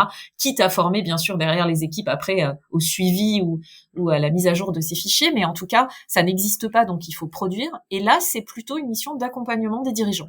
Donc de les challenger, de dire tiens finalement on va se faire accompagner un peu comme ça 1 heure ou 2 par-ci par-là par quelqu'un qui va nous apporter vraiment un regard extérieur. Ça c'est tout à fait possible aussi de le faire un peu à la carte, du coup à moindre coût, et il y a forcément a priori toujours des petits sujets. Pourquoi vous n'allez pas plus vite finalement dans votre développement? Par exemple, là j'accompagne actuellement une très belle société, vraiment sur ce format-là, où les dirigeants gèrent parfaitement bien, ils ont une belle croissance, une belle rentabilité, mais ils ont juste besoin d'être un peu challengés. Et puis typiquement une des questions, c'est de se dire ok, mais et si vous dépensez un peu plus, est-ce que vous n'allez pas gagner plus de parts de marché? Et si vous investissez un petit peu plus maintenant, vu que vous en avez les moyens, est-ce que ça pourrait pas avoir du sens d'envisager de faire un peu plus de croissance externe Donc ça peut être aussi des sujets. Après, il peut ne pas y avoir de sujet, honnêtement, ça peut arriver. Évidemment, il y a plein de sociétés aujourd'hui qui ne font jamais appel à une direction financière, et dans ce cas-là, peut-être que la relation que les dirigeants entretiennent avec leur cabinet d'expertise comptable leur suffit amplement par rapport à leurs besoins. Et dans ce cas-là, pas de souci, c'est parfait. Je pense que l'expert comptable dans ce type d'entreprise-là est très souvent le partenaire financier du dirigeant. Donc, ils ont quand même un œil d'experts, mais peut-être moins régulier que les interventions qu'on peut faire nous en tant que DAF externe à temps partagé, quoi. Oui. Ce que j'en retiens, c'est que du coup, Tu vois, je m'adresse un conseil à celui que j'étais il y a 15 ans, où effectivement mon unique partenaire c'était l'expert comptable. Peut-être que je dirais, ok, pose-toi la question de est-ce que au-delà de faire ta compta, ton expert comptable te permet d'y voir clair sur est-ce que ta structure de coût est adaptée à ton activité, est-ce que tu es au clair sur ta stratégie ou tes provisions de croissance et d'investissement, et est-ce que tu as vérifié avec lui que tu avais les moyens de les financer. Voilà, il faut au moins qu'il y ait quelqu'un avec qui tu te poses ces questions-là, quoi. Oui, c'est ça. Et ça peut être vraiment à dose très homéopathique, hein, comme je dis Mm. parfois à mes clients. Hein, ça peut vraiment être. Moi, j'ai des clients qui me disent bon bah voilà, nous on n'a pas vraiment de besoin, mais on veut définir une enveloppe mensuelle, et puis on viendra piocher là-dedans en fonction des sujets qu'on a adressés euh, avec vous. Et du coup, Ouais. ça peut être vraiment très varié. Et encore une fois, c'est pas du tout du coup opérationnel dans le sens où je ne produis pas pour l'entreprise un travail de mise en place d'outils ou de tableaux de bord. Mais ça apporte aussi parfois un peu moins de solitude aux dirigeants parce que c'est aussi une manière de discuter un peu de tous ces sujets-là avec quelqu'un d'extérieur à l'entreprise. Parce que souvent le dirigeant, s'il a pas justement, comme tu décrivais, une grosse équipe en tout cas ou pas de codir par exemple, une dizaine de salariés, mais pas de codir, pas de management intermédiaire, et puis il gère très bien son entreprise, il peut parfois se sentir un peu seul sur certains sujets, et du coup d'avoir un petit peu cet échappatoire où il va passer 1 heure ou 2 avec quelqu'un avec lequel il va partager un certain nombre de problématiques, ça peut aussi peut-être lui faire prendre conscience que finalement il y a quelques sujets auxquels il n'avait pas du tout pensé et qui peuvent tout à fait devenir d'actualité dans son entreprise. Parfait. Eh ben, écoute, merci beaucoup. Je pense qu'on va conclure sur cette idée. Je vais faire un petit résumé de ce que j'ai retenu comme point clé de notre discussion, et pendant ce temps-là, je vais te laisser réfléchir à mes 2 questions rituelles de fin d'épisode. La première, c'est quelles sont les 3 ressources que tu recommanderais à un dirigeant. Alors ça peut être 3 ressources essentielles, ça peut être un bouquin, ça peut être une pratique, ça peut être un outil, ça peut être une formation ou je ne sais quoi, et par ailleurs ça peut être dans ton champ, c'est-à-dire celui de la finance, ou ça peut être quelque chose d'un peu plus large.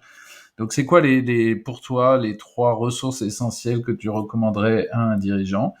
Et puis la deuxième question, c'est, sachant qu'on a déjà parlé sur ce podcast de management, de gestion du temps, de stratégie commerciale et aujourd'hui de pilotage financier, quel sujet ou quel intervenant tu me suggères d'aller chercher pour la suite? Donc, je te laisse réfléchir à ces 2 questions, les 3 ressources Mhm. essentielles et quel sujet ou quel intervenant pour la suite. Et pendant ce temps-là, je me lance dans un petit résumé de cet épisode.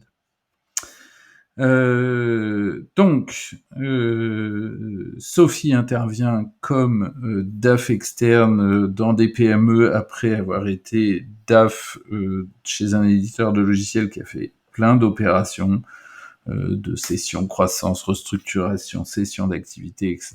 Donc ça lui a donné une vue assez large des différentes opérations qu'on peut faire. On a discuté ensemble de ce qu'elle regarde quand elle arrive dans une entreprise. Donc la première chose, c'est quel est le regard que le dirigeant lui-même porte sur son entreprise et sur ses finances. Est-ce qu'il s'en occupe? Est-ce qu'il s'en occupe pas? Est-ce qu'il la suit de près, de loin, de façon intuitive ou de façon très détaillée? Et du coup, quel va être l'écart qu'on va voir ou pas entre ce qu'il croit savoir de sa boîte et ce qui est la réalité.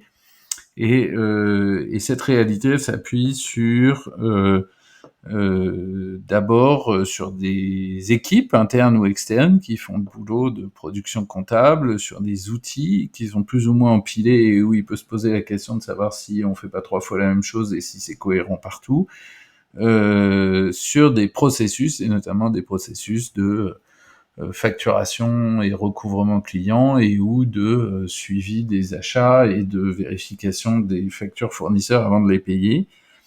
parce que tout ça, ça va déterminer finalement l'information de base qui est disponible pour savoir où est-ce qu'on en est en termes de trésorerie, qui est l'élément clé. On a parlé du besoin en fonds de roulement, c'est-à-dire de la nécessité pour l'entreprise de financer le temps qui s'écoule entre le moment où elle commence à dépenser pour faire son activité et le moment où les clients payent ce qu'elle leur a vendu. Et donc qui nécessite d'avancer l'argent. Donc la trésorerie, c'est l'élément clé. Plus l'entreprise accélère et plus évidemment le trou de trésorerie accélère, et on peut très bien être une boîte très rentable et se planter parce qu'on n'a pas la trésorerie pour payer les fournisseurs en attendant que les clients nous aient payés. Donc ça nous a amené à discuter d'un côté tableau de bord, c'est-à-dire les points clés que le dirigeant doit suivre, c'est le chiffre d'affaires, la marge en globalité et ou par branche d'activité quand il y a différentes activités qui ont des structures de coûts un peu différentes. Justement, à propos de structure de coûts, bien maîtriser ses coûts de structure, son point mort, c'est-à-dire le seuil en dessous duquel on perd de l'argent, et vérifier que si on perd de l'argent, c'est parce que on a un plan de croissance et de développement et que pour l'instant on a fait des investissements qui sont pas encore complètement payés, ou est-ce que c'est structurellement une activité qui tient pas la route. Et enfin, suivre également justement à propos d'investissement, sur le plus long terme, le plan d'investissement et de dette pour vérifier qu'on a les moyens de financer ces investissements et de rembourser ces dettes. Ça nous a amené à parler aussi des relations avec les partenaires financiers, la banque au premier chef, mais aussi les investisseurs, la Banque de France et la BPI. Sophie nous a sensibilisé à l'idée que assez vite, il faut aller parler à son interlocuteur Banque de France et à son interlocuteur BPI, et que dans tous les cas, pour tous les partenaires financiers, ce qui permet d'avoir des bonnes relations avec eux, c'est de leur donner beaucoup d'informations, de leur expliquer l'activité, de leur donner de la transparence sur notre activité. On a parlé ensuite un peu de la différence entre la compta et la finance et du rôle du DAF dans le CODIR. Que je vais résumer de façon un peu simpliste et lapidaire en disant que la compta suit ce qui s'est passé et permet d'avoir une photo assez précise et le plus court possible. Il faut que la compta soit tenue très régulièrement de l'état actuel et du résultat des opérations passées, et que la finance a un regard peut-être plus tourné vers l'avenir et les hypothèses, les scénarios, et peut-être plus analytique sur qu'est-ce qu'on pourrait changer pour atteindre nos objectifs. Et du coup, ça nous amène à dire que parfois, que le dirigeant a besoin d'avoir cette discussion-là régulièrement, et que parfois il peut l'avoir avec son expert comptable. Souvent, ça peut être utile qu'il ait effectivement un directeur ou une directrice financière avec qui il a cette discussion. J'ai le souvenir qu'en dessous de 50 personnes, il y a probablement peu d'intérêt à ce que ce soit quelqu'un d'interne, et c'est là que c'est utile d'avoir quelqu'un comme Sophie avec qui on peut échanger. Voilà, ça t'a donné, je pense, le temps de réfléchir à tes idées. J'espère n'avoir rien oublié d'essentiel. En tout cas, c'est ce qui, moi, m'a paru clé dans nos échanges. Est-ce qu'il y a un truc que j'ai dit de travers que tu veux corriger ? Non, c'est parfait, bravo. Belle capacité d'analyse et de restitution de tout ce qu'on a dit. Donc, je pense que c'était très clair et exhaustif, ta synthèse. Alors, du coup, ma question. Si tu devais recommander à un dirigeant les trois indispensables, les trois essentiels. Alors, la première chose à laquelle je pense, c'est vraiment de soigner et d'avoir un réseau. Que ce soit un mentor, un coach, des amis, enfin des dirigeants, des clubs de dirigeants, en tout cas, il ne faut pas que le dirigeant soit seul, parce que c'est très très lourd de porter beaucoup de sujets tout seul. Et vraiment, ma première recommandation pour un dirigeant, c'est vraiment d'éviter cette solitude du dirigeant, et aussi de pouvoir échanger sur des problématiques qu'il rencontre avec des pairs, et c'est toujours rassurant de se dire ah ben oui, finalement les problèmes que je rencontre ou les erreurs que j'ai faites ou les sujets que je dois traiter, je suis pas le seul à devoir les traiter, mais tout chef d'entreprise rencontre les mêmes difficultés, et donc c'est rassurant. Et c'est sain d'échanger, je trouve, au sein d'un groupe de dirigeants, ou effectivement avec son réseau, ou des conseils autour de soi. Donc vraiment d'éviter cette solitude, et aussi pour parfois se rendre compte de la nécessité d'avoir peut-être un peu plus d'équilibre dans sa vie aussi, entre sa vie privée et sa vie professionnelle, parce que souvent le dirigeant va travailler beaucoup, et d'échanger aussi avec des groupes de pairs permet peut-être de se dire ouh là là, mais cette dimension-là, j'en avais pas pris la mesure, mais je crois qu'effectivement je suis en train de perdre pied et de trop travailler au détriment peut-être de ma vie privée. Donc trouver ce bon équilibre me semble indispensable pour un dirigeant. Et c'est aussi l'un des travers de la création d'entreprise, ou de la reprise d'activité, ou du rôle de dirigeant, c'est peut-être parfois d'être un petit peu submergé par tous les sujets pro, et que ça dérive un peu trop. Donc ça, c'est vraiment important d'avoir, je pense, des personnes autour de soi de confiance à qui parler aussi de ses difficultés, de ses problèmes. Tout le monde a rencontré des difficultés, et c'est pas grave. Et heureusement, tout le monde a fait des erreurs, et tout le monde a su rebondir. Donc je crois que c'est vraiment un point important. Alors ça, je ne peux pas être plus d'accord. Je vais rebondir sur un point que tu as évoqué, que je trouve très intéressant, c'est prendre conscience des déséquilibres. Je n'avais pas identifié cette vertu de l'échange entre pairs, mais ça me paraît très vrai, et ça peut être les déséquilibres entre les différentes facettes de sa vie. Ça peut être aussi les déséquilibres au sein de sa boîte. Oui. Parce qu'effectivement, avec le recul, ce que j'ai pu voir, c'est que l'échange entre pairs permet parfois d'avoir cette confrontation en disant mais attends, t'as surinvesti le commercial, et pendant ce temps-là t'oublies complètement de t'occuper de tes collaborateurs, ou au contraire ta boîte elle est complètement déséquilibrée, vous faites tout au profit de vos collaborateurs et vous délaissez la partie marketing et commerciale et des choses comme ça. Ouais, tout à fait. Oui, non mais c'est clair. Donc c'est vraiment enrichissant en tout cas de pouvoir échanger sur tous ces sujets qui sont quand même extrêmement importants, effectivement gestion aussi du personnel, turnover, recrutement actuellement, qui sont des sujets dont on entend beaucoup parler. Oui, on va faire un truc sur le recrutement. Voilà. Oui, je pense que ça va. Quelqu'un. Appel au peuple. Je cherche un dirigeant. Je cherche un dirigeant qui a su craquer l'équation du recrutement. Et alors, il y en a certains qui éventuellement sont sur des marchés où j'allais dire c'est facile de recruter parce que voilà, il y a des mais un dirigeant qui sait recruter sur des marchés en tension d'emploi et qui sait fidéliser les collaborateurs, je pense que c'est un service public à partager. C'est vraiment un échange que j'ai tous les jours au CJD avec des dirigeants qui ont des difficultés de recrutement pour pouvoir assurer leur plan de croissance. Donc c'était la première ressource essentielle, son réseau de pairs. C'est ça.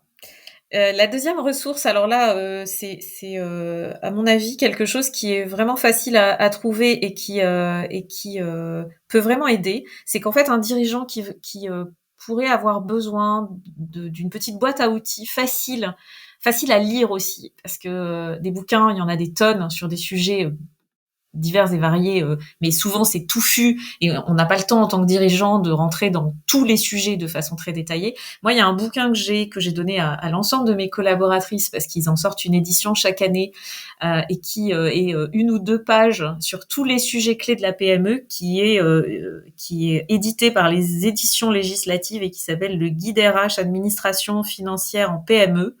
Et franchement, c'est un livre un peu gros, mais qui du coup mais traite de tous les sujets RH, juridique, finance, organisation du personnel, de façon très claire et très simple, gestion des budgets, gestion d'un prévisionnel de trésorerie. Et je trouve que pour quelqu'un qui qui commencerait une activité entrepreneuriale ou de chef d'entreprise, ça peut vraiment permettre de répondre très vite à un sujet sans entrer dans tous les détails. Mais ensuite, bien sûr, il faut approfondir.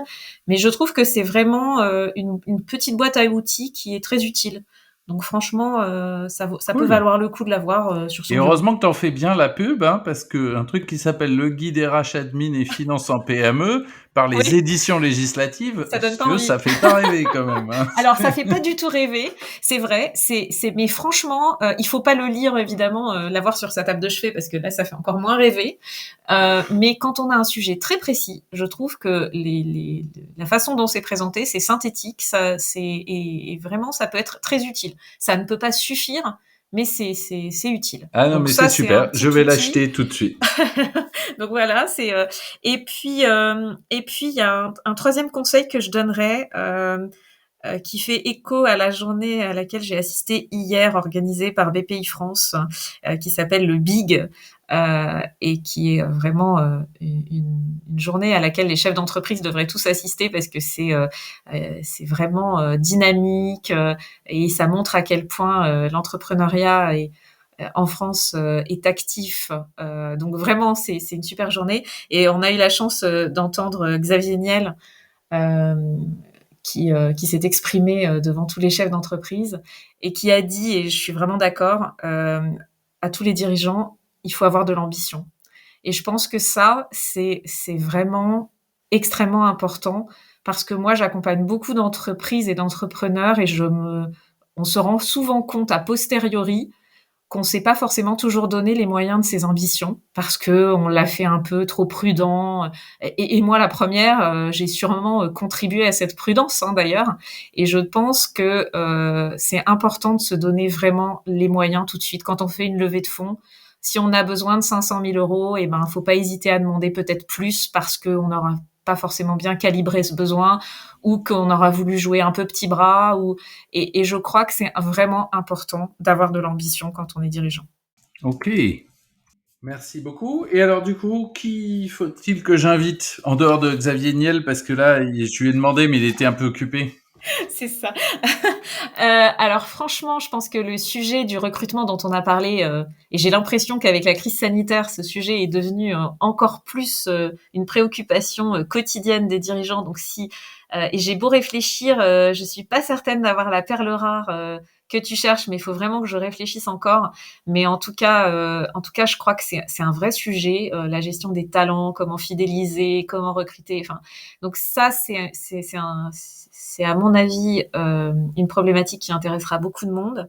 Il y en a une autre à laquelle je pense, qui devient vraiment prépondérante aussi, quasiment chez tous mes clients, c'est le marketing, vraiment le marketing stratégique, beaucoup le marketing digital bien sûr, mais vraiment la stratégie marketing au cœur de l'entreprise.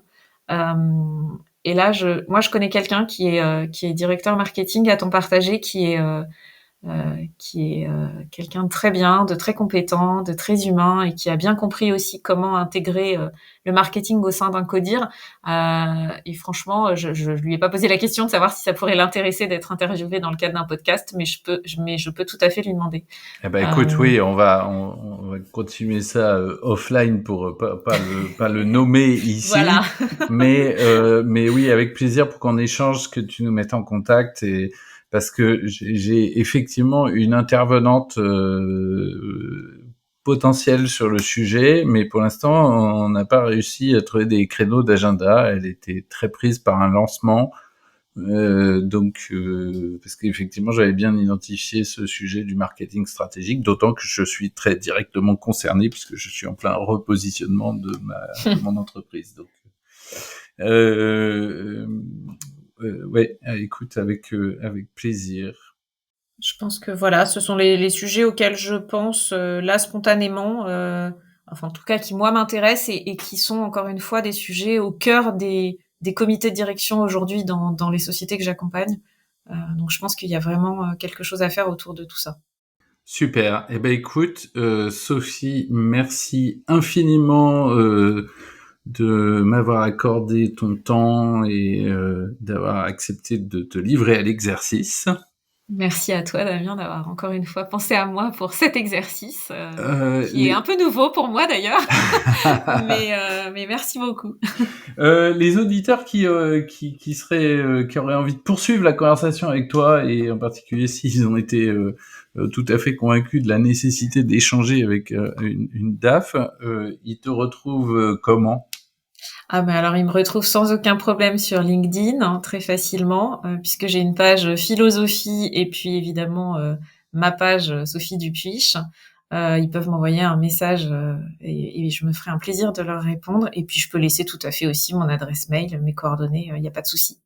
Alors, je vais réépeler philosophie, du Oui. coup, Philosophie, et c'est .com, .fr? Alors c'est .fr, donc c'est sophie.dupuich@philosophie.fr. D'accord. Et avec grand plaisir pour répondre aux questions des dirigeants parce que franchement c'est important. Je suis souvent sollicitée sur directement comme ça via LinkedIn et je réponds vraiment à tout parce que je trouve que c'est voilà c'est important quand on a une petite question de pouvoir avoir des premiers éléments de réponse et puis si après évidemment il faut approfondir là c'est un autre sujet mais vraiment que les auditeurs n'hésitent pas. Parfait. Eh ben, écoute, merci beaucoup et puis bonne Merci à fin de toi. journée. Bonne journée, au revoir. Alors, nous voici au terme de cet épisode, mais évidemment pas au bout de nos aventures, puisqu'on se retrouve très vite avec mes copains dirigeants et dirigeantes de PME pour faire le débrief de cet épisode et voir comment on transpose ces idées ou comment on les met déjà en pratique dans nos entreprises. Moi, j'ai pris énormément de plaisir à fabriquer cette émission avec Sophie. J'espère que vous aurez trouvé autant d'intérêt à l'écouter. Si vous êtes des fidèles de Mille Mentors, vous savez que vous pourrez retrouver tous les épisodes avec les notes et le minutage sur le site millementors.fr. Et si vous découvrez ce podcast, et en espérant que ça vous a plu, je vous invite à vous abonner en cliquant sur la cloche ou sur le bouton équivalent dans votre appli ou dans votre plateforme de podcast. D'autant que mon ambition initiale, c'était de produire 2 épisodes par mois, mais comme c'est une activité que je mène en mode soirée week-end, et qu'en plus, c'est pas toujours facile de caler les agendas, c'est très aléatoire. Donc, être abonné, ça vous permet de ne rien rater. Et surtout, le meilleur moyen pour être vraiment tenu au courant, c'est de vous abonner à la newsletter de MinMentor en allant sur le site. Comme ça, vous aurez un petit mail de moi qui prend 5 minutes tous les dimanches soirs avec une réflexion sur un des sujets de dirigeants, les petites pépites que j'ai relevées dans ma veille de la semaine et souvent une pastille un peu détente à la fin.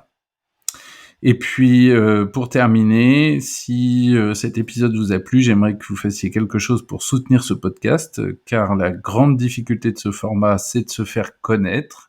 Et pour ça, l'élément clé, c'est d'une part le partage, donc envoyez cet épisode à quelqu'un que vous connaissez que ça peut intéresser, et d'autre part les commentaires. Donc, ouvrez votre appli de podcast ou allez sur iTunes, et ajouter une note, j'espère 5 étoiles, et un commentaire. Je ferai un relevé des commentaires, je vous citerai dans le prochain épisode. J'ai entendu ça dans un podcast, je trouve ça très sympa. Voilà, merci de votre écoute et à très bientôt sur Mille Mentors.